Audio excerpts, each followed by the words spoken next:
Dios me los bendiga. Les invito por favor a ponerse de pie. Vamos a dar lectura en Primera de Timoteo, capítulo 3, versículo 16. ¿Sí? Primera epístola a Timoteo, capítulo 3, en el versículo 16. Vamos a dar lectura, mis amados hermanos, para empezar el mensaje del día de hoy. Dice la palabra del Señor: e indiscutiblemente grande es el misterio de la piedad. Dios fue manifestado en carne, justificado en el Espíritu, visto de los ángeles, predicado a los gentiles, creído en el mundo y recibido arriba en gloria. Oremos. Padre que estás en los cielos, Señor, ponemos en tus manos divinas en esta hora, Padre, nuestras vidas. Señor, que tu Espíritu Santo nos hable en esta mañana, nos exhorte, nos edifique, nos consuele, Señor. Que salgamos renovados en nuestro entendimiento con tu palabra. Te rogamos todo esto, Padre, te damos gracias, Señor, en el nombre precioso de nuestro amado Señor Jesús. Amén. Pueden tomar asiento, mis amados hermanos. Hermanos, el tema del mensaje de hoy es el misterio de la piedad. El texto central es el que acabamos de leer. Este texto encierra muchas cosas, hermanos, pero de manera breve vamos a abordar el tema de esta mañana. Se habla de un misterio, así aborda el apóstol San Pablo. ¿Qué es un misterio? En este caso el misterio se refiere a un secreto divino, algo guardado por el Señor desde tiempos, desde antes de la creación del mundo. No es un misterio ordinario o secular, es un misterio divino. Ahora, ¿a qué se refiere este misterio? Se refiere al plan divino de salvación. Antes de que el Señor cree todas las cosas, Él ya tenía destinadas las cosas que iban a ocurrir. Y ese misterio tiene que ver con el plan divino de evangelización, de salvación, oculto desde antes de la creación. Cuando hablamos de piedad, ahora, ¿qué es piedad?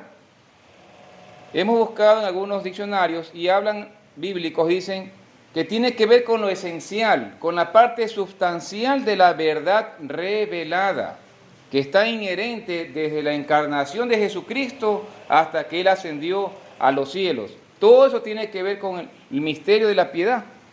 Pero también usamos en la Biblia y vemos que la Biblia habla de la gente piadosa, es decir, que tiene relación con el misterio de la piedad.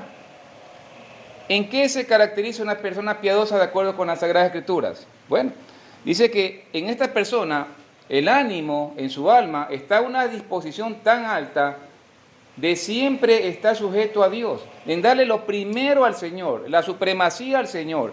Es un hombre piadoso y que tiene como característica el amor práctico, es decir, no ama solamente de lengua o de palabra a Dios ni a su prójimo, sino que es un amor práctico, vivencial. Por efectos del tiempo, yo voy a dar lectura a ciertos pasajes bíblicos y al final, a los que toman nota, pueden apuntar el pasaje que he leído. El apóstol San Pablo dice en otros pasajes bíblicos, dice: el misterio que en otras generaciones no se dio a conocer a los hijos de los hombres, como ahora es revelado a sus santos apóstoles y a los profetas por el Espíritu Santo, que los gentiles son coherederos y miembros del mismo cuerpo, y además son copartícipes de la promesa en Cristo Jesús, por medio del Evangelio, del cual yo fui hecho ministro por el don de la gracia de Dios. Eso está en Efesios capítulo 3, versos 5 al 7. Entonces surge ahora otra pregunta: ¿qué aspectos principales comprende el misterio de la piedad? Podemos decir entonces que es la parte medular de toda la existencia humana. Es la parte medular de toda la existencia humana, desde que Dios lo creó a Adán hasta el último hombre que nazca en la tierra. Es la humanidad la que recibe la gracia de Dios. Dios siempre ha estado con su mente tan bella, preocupada para que la humanidad no quede despojada de salvación. Dios siempre piensa a favor del hombre. Jamás Dios piensa ni tiene planes de destrucción para el hombre, sino de bendición, con su promesa del Señor Jesucristo para salvarnos. Y así lo hizo manifestando a su Hijo unigénito a la tierra. Lo envió al mundo y se cumple las profecías. Hemos cantado algunos himnos para el Señor, entre ellos se habla de que se han cumplido las profecías y esto es así. ¿Qué profecías se cumplieron? No estamos hablando de profecías con respecto a los hombres, sino profecías mesiánicas. En la Biblia hay muchas cosas que hablan con respecto a eventos que ocurren con el hombre, como fue el diluvio y otras más. Pero estamos hablando del cumplimiento de las profecías mesiánicas. Además vemos que tiene que ver con la constitución de la iglesia del Señor. Tiene que ver además con el precio que Él pagó con su sangre. ¿Para qué? Para comprar un pueblo. Tiene que ver además con ¿qué? Con el reino celestial que el Señor, sin merecernos, por su gracia, nos llama a que seamos herederos de Dios y coherederos con Jesucristo, que es su Hijo. Es decir, vemos una revelación celestial tan grande que comienza el plan de salvación y lleva desde la encarnación del Señor Jesús hasta que ascendió al tercer cielo. Ahora, en este tema vamos a ver dos puntos. El primero tiene que ver con que Dios fue manifestado en carne, conforme hemos leído en 1 Timoteo 3:16. Indiscutiblemente grande es el misterio de la piedad. Dios fue manifestado en carne. Es decir, que se habla de una preexistencia del Señor Jesucristo. Preexistencia, no es como nosotros finitos.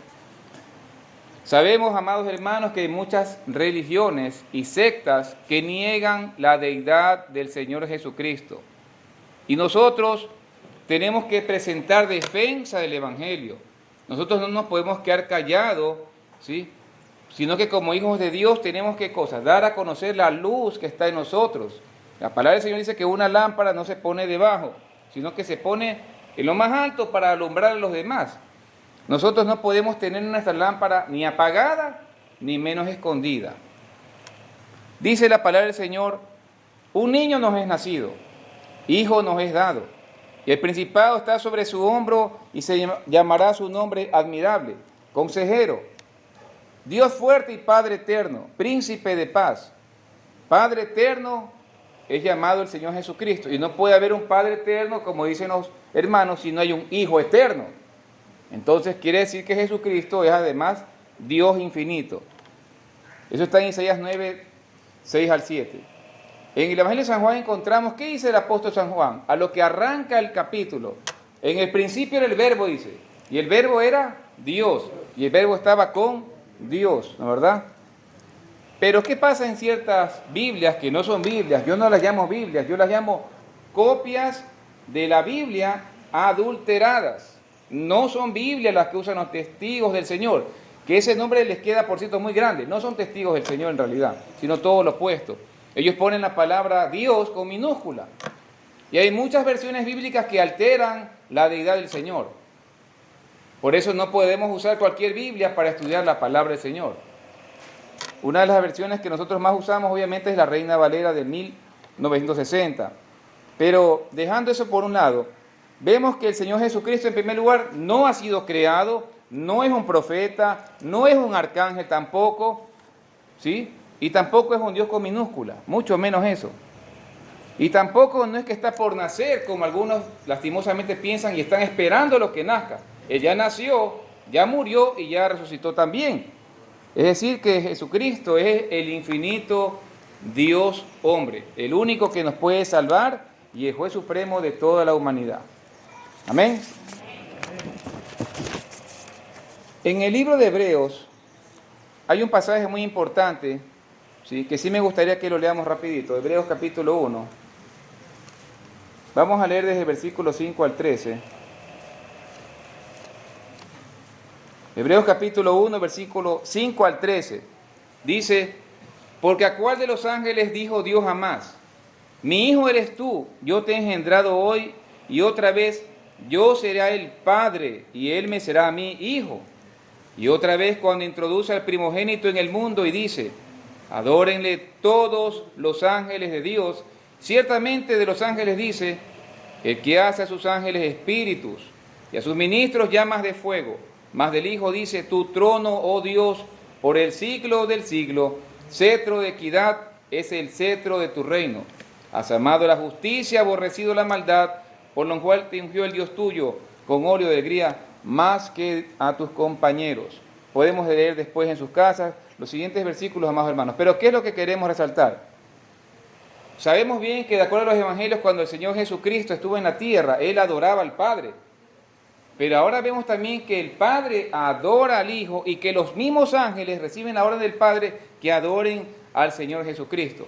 El Padre adora al Hijo y el Hijo adora al Padre desde la eternidad y a eternidad. Eso se mantiene en el seno de la Trinidad. Y el Espíritu Santo está en medio de ellos también. Entonces eso tengámoslo siempre presente, y los versículos que estamos compartiendo, apúntelos, o al final del culto puede pedir a cualquiera de los hermanos para que ayudemos, para que usted cuando evangelice o alguien le llegue a usted con la palabra, un mensaje distinto y distorsionado, usted le pueda decir a aquella persona: abre la Biblia y revisa lo que está escrito en tu Biblia, que quizás no lo conozcas, que el Padre adora al Hijo y el Hijo adora al Padre por la eternidad, porque Dios es uno solo. ¿Qué dijo el Señor Jesús en Juan 10:30? Mi Padre y yo somos uno. Amén. El segundo punto es, antes de entrar, tenemos que tener en cuenta una palabra que se llama ecumenismo. El ecumenismo es la reunión o asociación voluntaria de diferentes religiones. Los católicos, lastimosamente voy a mencionar a los ciertos grupos evangélicos, mormones, testigos, judíos, musulmanes, que se reúnen todos, dizque, en un solo lugar para adorar a Dios, porque dice que todos los caminos llevan a Dios, lo cual es falso. Y de eso justamente sabemos, aunque suene fuerte y es lastimoso, que se están reuniendo el Papa, los judíos y los musulmanes en un solo lugar para hacer y construir un solo lugar y adorar a Dios.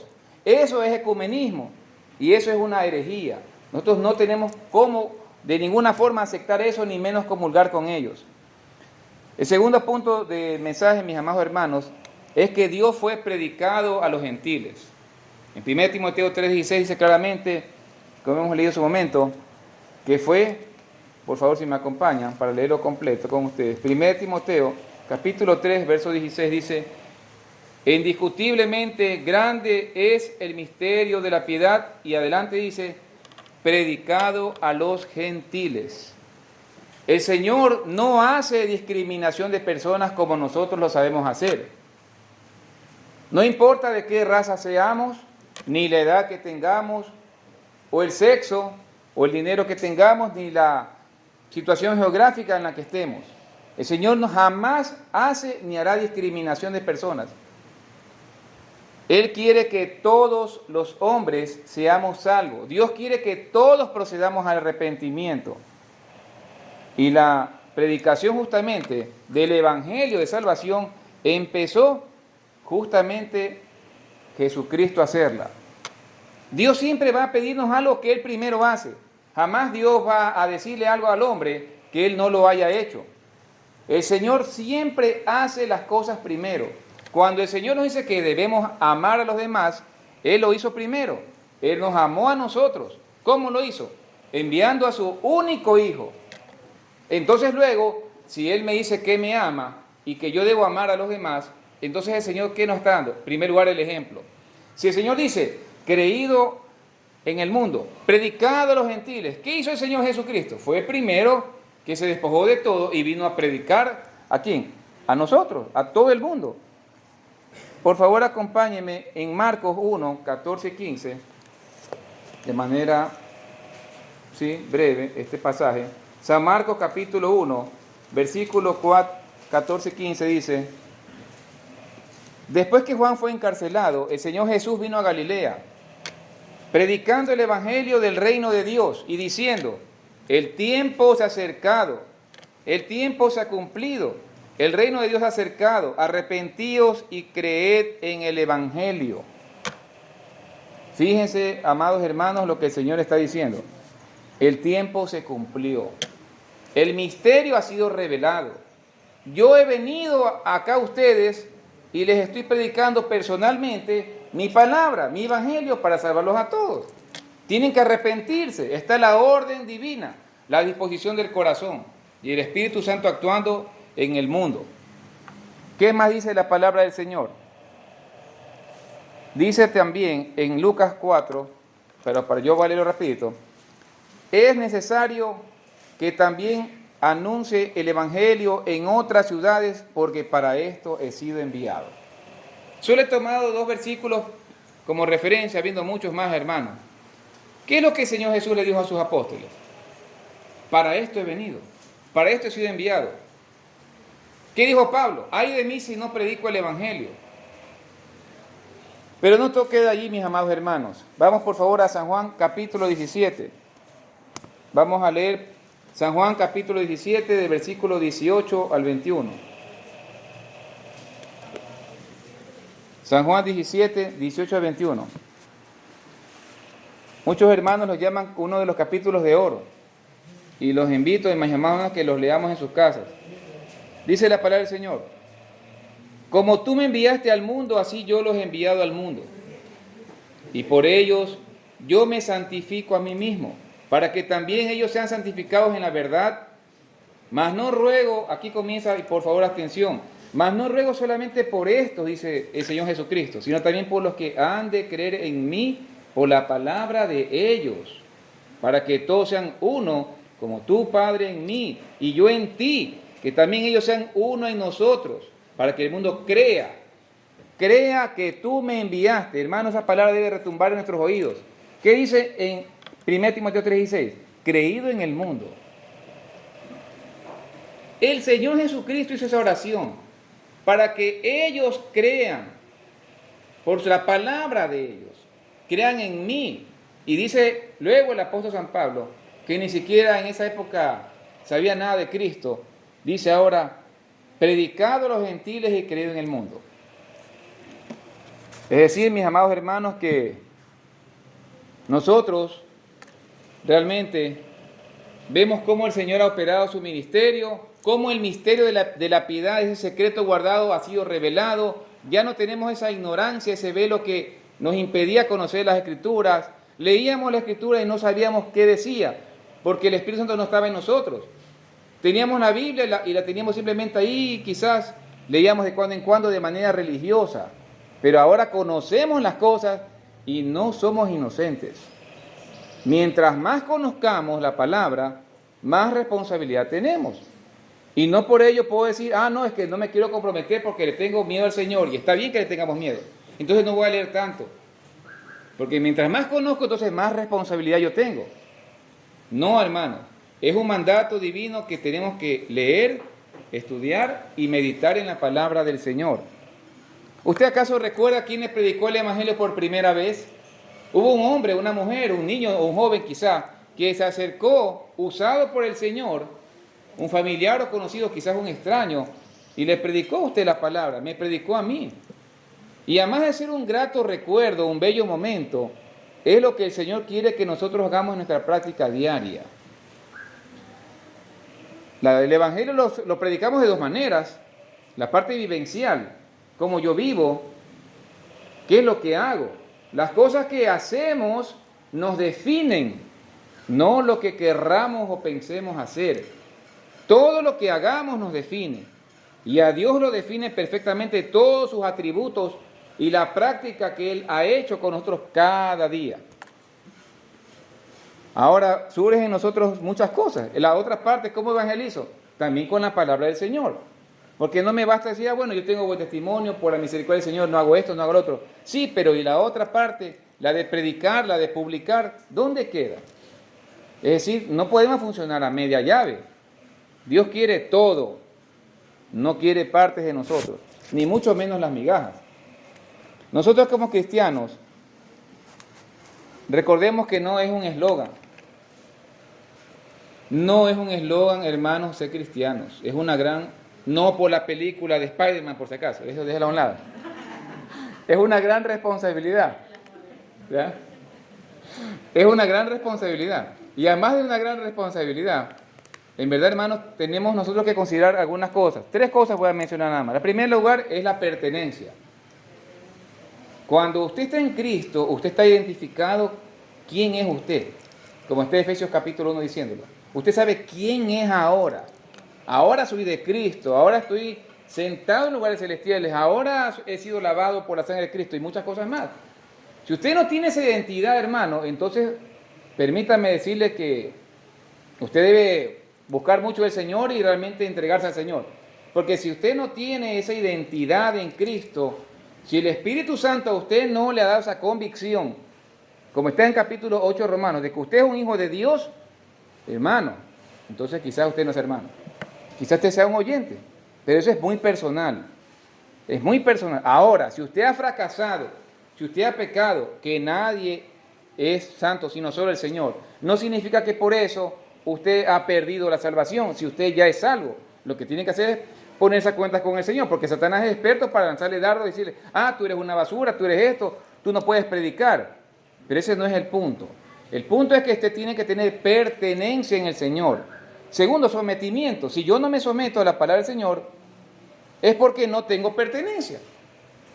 Porque no soy nada para Él. No me siento dentro de la familia de Dios. No creo que sea parte de la familia. Me gustaría hacerlo.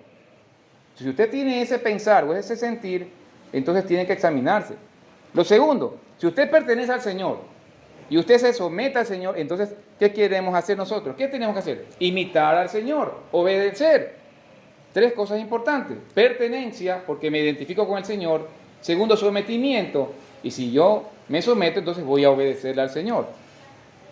¿Sabe usted que el pecado provoca en nosotros la apatía y el desánimo espiritual, que son las causales que nos impiden predicar el Evangelio? Cuando nosotros pecamos, lastimosamente ocurre lo primero, y para mí, creo que para muchos es una de las mayores desgracias que puede haber, contristamos al Espíritu Santo. No tengo cara ni para orar, no tengo cara ni para compartir el Evangelio porque ya me ensucié. Pero no me puedo quedar allí.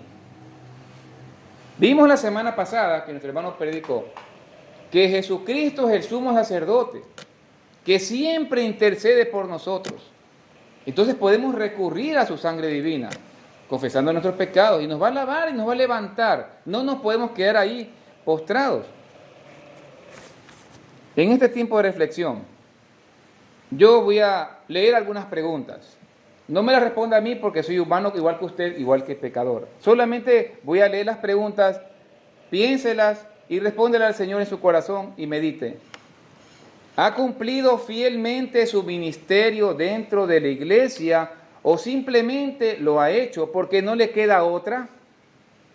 ¿Ha predicado la palabra de Dios tanto con su testimonio como también mediante el uso de la Biblia, con los miembros de su casa, con sus familiares, con sus vecinos, compañeros de trabajo, compañeros de estudios, aún con aquellos que tienen problemas con usted y no lo tragan?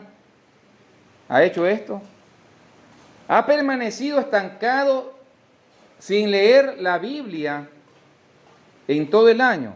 ¿Ha leído la Biblia usted de manera esporádica? ¿No ha completado la lectura bíblica de toda la Biblia en un año? Que es lo mínimo que muchos hermanos y pastores recomiendan. E inclusive Dios le dijo a Josué, de día y de noche meditarás. No le dijo leerás, sino más allá, meditarás. ¿Usted sigue teniendo el mismo porte espiritual que el año pasado? ¿Seguimos enanos o hemos crecido? ¿Qué resultado estamos dando cada uno de nosotros para la honra y la gloria del Señor con nuestro testimonio personal y servicio para la obra del Señor? ¿Ha cumplido con el mandato divino o ha sido un rebelde y desobediente, poniendo en último lugar al Señor? Y primero yo con el yo. Primero yo, segundo yo y tercero yo. Mis negocios, mi trabajo, mi familia, mis estudios, mis viajes. Y después lo que, si tengo oportunidad, serviré al Señor. Bueno, no basta con decir, salvo soy, salvo soy. Eso no basta, hermano, ni con congregarme los domingos. O por ahí conectarme con el Zoom o ir al culto de oración. Esas son simplemente asistencias, hermano. Que está muy bien congregarse, pero no basta con eso. Nosotros realmente debemos estar separados del mundo, separados, no podemos tener conexión. El agua y el aceite no se pueden mezclar. Jesucristo y Belial no tienen comunión. Nosotros no podemos tener comunión ni nexo con el mundo. Ahora, además de esto, si usted no está realmente separado del mundo, si yo no estoy realmente separado del mundo, jamás podrá evidenciarse en mí los frutos del Espíritu Santo. No se va a poder evidenciar los frutos. Vamos a ser como esos árboles, puras hojas. y quizás hasta hojas secas, nada de fruto. Y Dios no quiere eso. ¿Por qué? Porque los hermanos lastimosamente están tan cómodos en su sitial en el que están, pero no se dan cuenta de que no están cumpliendo con la gran comisión. Y no estamos dando frutos para el Señor. Para finalizar, ¿cómo vamos a obtener esta victoria? ¿Cómo podemos obtener esta victoria en Cristo Jesús sobre el pecado? ¿Cómo podemos hacer para evangelizar, para predicar al mundo, para tener en primer lugar una vida limpia? Porque Dios no usa vasos sucios. ¿Cómo podemos hacer esto? Vámonos por favor para finalizar al libro de Gálatas, al capítulo 5.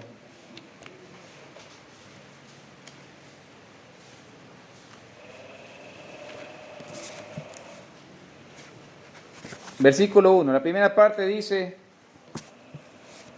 Estad pues firmes en la libertad con que Cristo nos hizo libres, y no estéis otra vez sujetos al yugo de esclavitud. ¿Qué significa esto? Que no podemos andar coqueteando con el mundo ni con la carne. ¿Qué le dijo el apóstol San Pablo a Timoteo? Huid de las pasiones juveniles. Oiga, hermano, pero no solamente fue para este joven que quizás tuvo 25 o 30 años. Es para todas las edades. Siempre tenemos que huir de las pasiones juveniles. Hay muchas cosas en ese mundo, ¿sí? Muchas cosas, entre ellas las pasiones juveniles, y todos tenemos que huir. No podemos tampoco ser de doble ánimo. Un día sí, un día no. Los sentimientos no forman parte de la salvación. El hecho de que usted no se sienta salvo no significa de que el Señor no lo ha salvado. Un ejemplo sencillísimo: usted compra un carro, lo paga, tiene título de propiedad, tiene la matrícula, está registrado en la entidad del Estado. Y no por eso usted dice: es que no siento que sea dueño de un carro. No tiene nada que ver sentimiento. Usted es dueño del carro y no hay cómo alterarlo. Y están poniendo un ejemplo simple y de un vehículo. Ahora, en la salvación es así. Los sentimientos no están ligados a la salvación. Dice la Biblia en Romanos 1, 16 y 17, el justo vivirá por la fe. Hay momentos en que los sentimientos se van a ir al piso por completo. No necesariamente porque usted ha pecado, sino porque una enfermedad, algún tipo de problema con la familia o en el trabajo o con un vecino. Entonces el estado de ánimo baja por completo. Pero eso no significa de que usted no es salvo. No significa que usted ha perdido la salvación. Dejemos los sentimientos a un lado. Por eso es que dice aquí: estad firmes en la libertad con que Cristo nos hizo libres. No podemos ser de doble ánimo ni andar fluctuando. No podemos coquetear con el mundo, ¿sí? Gálatas 5:16 claramente dice: andad en el Espíritu, es el segundo punto, y no satisfagáis los deseos de la carne. Tercer punto: debemos sembrar para lo espiritual. Entonces, lo primero es que yo tengo que estar firme, no puedo andar fluctuando.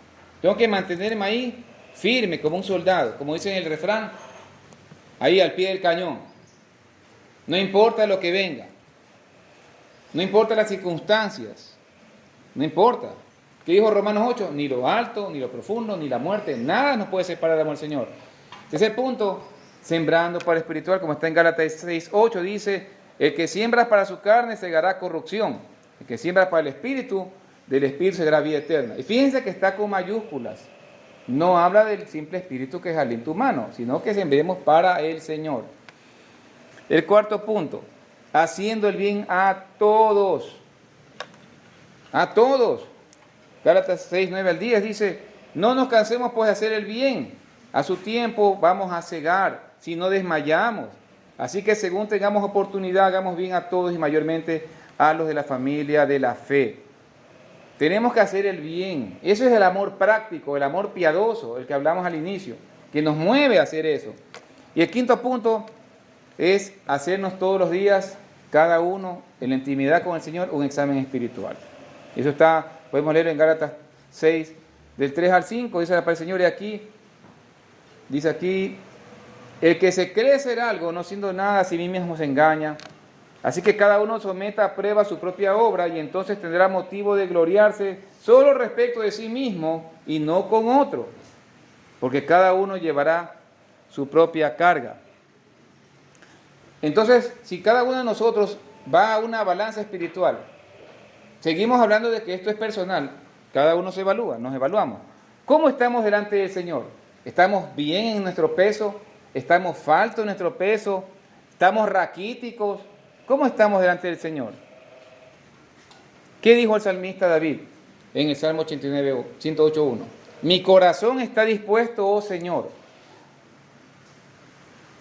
Y agreguémosle algo más, para sembrar la buena semilla.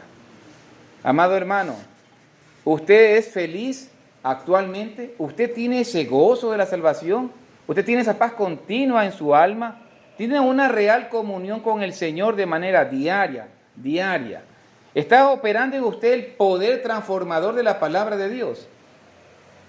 ¿Qué dijo el Señor Jesucristo? Recibiréis poder cuando haya venido sobre vosotros el Espíritu Santo. ¿Está actuando en usted ese poder de Dios? ¿Está así con esa potencia del Señor? ¿Está haciendo usted el trabajo con quejas? ¿Cómo hace usted el trabajo para la obra del Señor? Y para cerrar, ¿está usted dispuesto a reconocer ante el Señor sus pecados, a pedirle perdón al Señor con un corazón arrepentido realmente, a llevar su cruz y a obedecerle a Dios con lo que nos ha dicho en amor eterno? Oremos, mis hermanos.